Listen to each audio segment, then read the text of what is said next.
Your purpose is not a treasure waiting to be unearthed. It's not something you either get right or live your life in misery. It's not selfish. It's not monumental. It's not a competition. It's not passion. Your purpose is also not your job. In this episode, I'm going to show you why losing a job can feel like losing yourself and exactly how to find your way back. Hi, I'm LaVerne McKinnon. This is Moonshot Mentor. If something at work changed that you really didn't want to change, I am so sorry, and I'm glad that you found your way here. This is where we talk about what happened and how to figure out what comes next without feeling like you're throwing spaghetti against the wall. If you want more of these conversations, you can subscribe, and if something here resonates, you can always reach out. I'd really love to hear your story. Friend, not knowing your purpose is scary, especially when you love your work and that work is starting to slip through your fingers due to forces outside of your control, and all you can think about is, who am I if I'm not doing the thing I love? I say this with so much tenderness and empathy. Your job is not your purpose. Your job is a manifestation of your purpose. Your purpose is your reason for being, and it's both meaningful to you and it has meaningful impact on the world. Now, here are some things that purpose isn't, because there are a lot of other mistaken beliefs about purpose that might be stopping you from connecting with one of the most important aspects of who you are. Here are 4 mistaken beliefs that I most frequently see. Number 1, purpose and passion are not the same thing. You may likely feel passionate about your purpose. In fact, I would be shocked if you didn't. But purpose is not exclusively the feeling of passion. Purpose is filled with joy, despair, curiosity, courage, and everything in between. Number 2, purpose is not a moment of epiphany. It's not always crystal clear, and we don't suddenly find it if we just give ourselves enough time to meditate. Purpose, though, can shift and refine with new information and experiences. Number 3, purpose is not a luxury good. It's not reserved for people who are resourced and privileged. Quick story. My father was a child of the Depression who worked in construction operating heavy machinery, and we were a low-income family, and we struggled. And yet I saw my dad living his purpose every day to build. He built our family. He built out parts of our home to make it more comfortable. He built community by holding volunteer positions, and he literally helped to build buildings. The result was a more connected community. Last one. Purpose does not need to be big. This is one of the primary reasons people shy away from defining their purpose, because they believe that it has to be so huge. And that feels daunting. You might wonder, what if I'm not capable? Your purpose is not something that's done. That's a goal. Your purpose is the meaning that drives your actions and your words. Now, the 4 myths or mistaken beliefs that I've shared just with you, they all have one thing in common. They put purpose somewhere outside of you, out of reach, something that you have to earn or discover or deserve. But purpose isn't out there, it's in you, and you can feel when you've been cut off from it. So I like to think of purpose like breathing. You're rarely conscious of breathing, but it's always there. But when you bring attention to it and you let it expand your belly and your ribs and your chest, it grounds you. Purpose calms our nervous system, just like breathing calms our nervous system. And when your nervous system is calm, you see your choices clearly and you make decisions based on what's most important to you. When you know and live your purpose, you're resilient and you can surf the natural obstacles of life. When that thing at work changes that you really didn't want to change, your nervous system, it reads it as a threat. And this isn't like a metaphor. It's like physiologically, your body cannot distinguish between a lion in the tall grass who's about to chomp on you and, sadly, a pink slip on a Friday afternoon. It treats it the same because both trigger the same alarm system. Heart rate up, breath shallow, vision narrows, and the future collapses. And here's a cruel irony. The moment you most need access to your purpose is the exact moment your nervous system makes it hardest to feel. So this is why people who are experiencing changes at work describe the same sensation. It's a kind of fog or flatness, an inability to imagine what comes next. A lot of folks think it means that something is really wrong with them permanently. It doesn't. It means their nervous system is doing exactly what it was designed to do, protect them. The problem is that protection comes at a cost. It narrows your world when you need it to expand. Here's what the research shows. People with a clear sense of purpose recover faster from negative events. It functions as an anchor to keep you grounded while you go after the things that are most important to you. And it gives you the ability to navigate the inevitable speed bumps and face plants along the way. This research confirms what the wisest people seem to already know. So I want to introduce you to someone that taught me about purpose in the simplest way. I hear the sweeping of her broom before I see her. I know that broom. That broomstick is sage green except for the part where Katsuko-san grips it. That section is faded from years of friction, and it's almost pastel.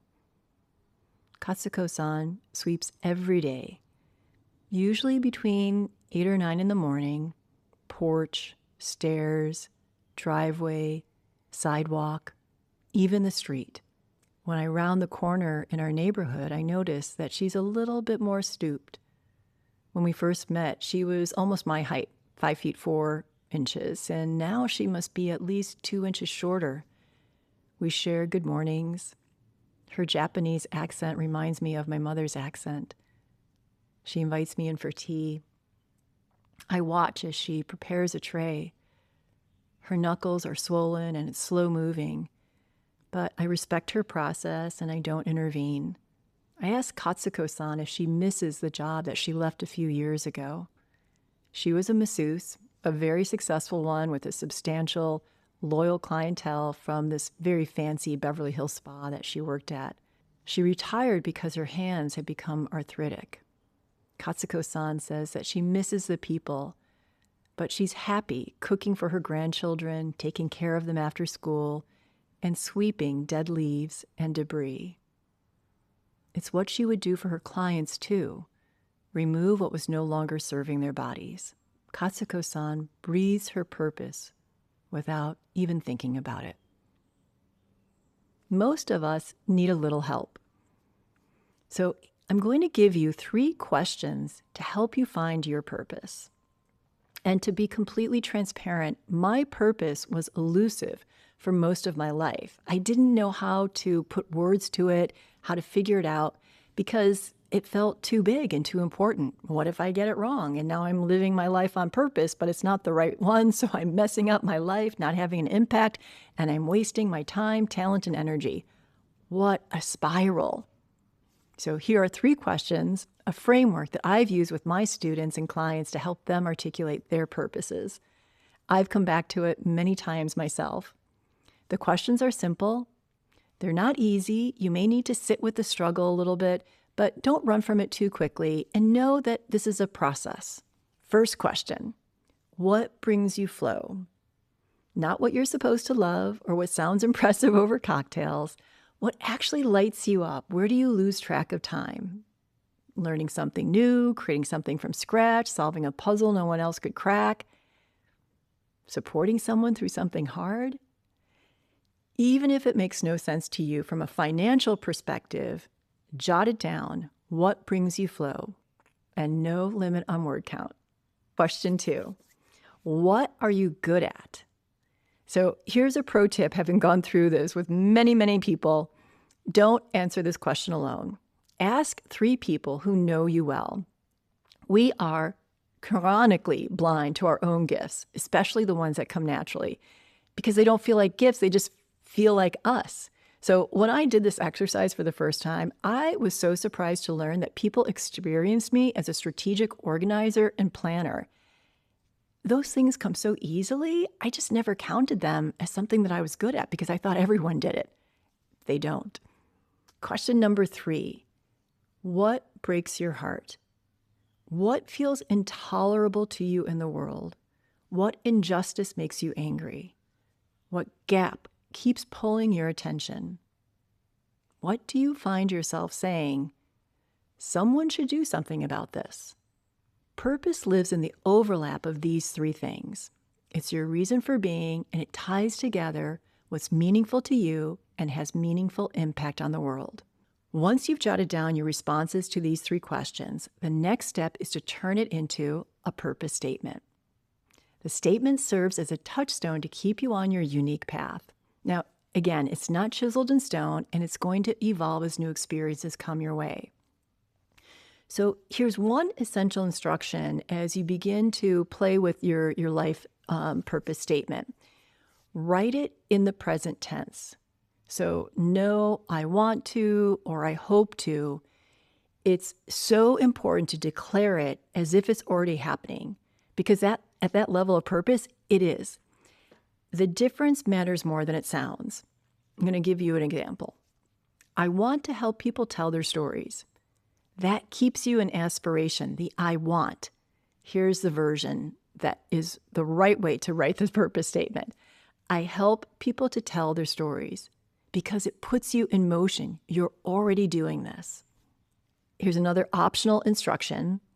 Find a metaphor, even if it makes no sense to anyone else. Metaphors are such powerful ways to bring things alive. So all this being said, I do not want to leave you hanging. So I'm going to give you an example, some examples of the prompt and a statement from another one of my clients, Dan, to help you understand how to do this. So when Dan answered the question, what brings him flow? and I don't know, I sort of laugh at these, but again, no judgment. So what brings Dan flow? Kayaking, the NFL draft, cooking, a big lusty group of people who love a good time. These are all direct quotes from Dan. Playing hoops. So what Dan is good at, he's been told that nobody makes comfort food better than him. He's been told by people who know him well, friendship, being an energy producer, and breaking the rules. That's what he's really good at. And now what breaks Dan's heart? Ice, Sunday drivers. He was sort of joking about that, but not really, because he does hate it when people go slow. COVID, anything that rips people apart.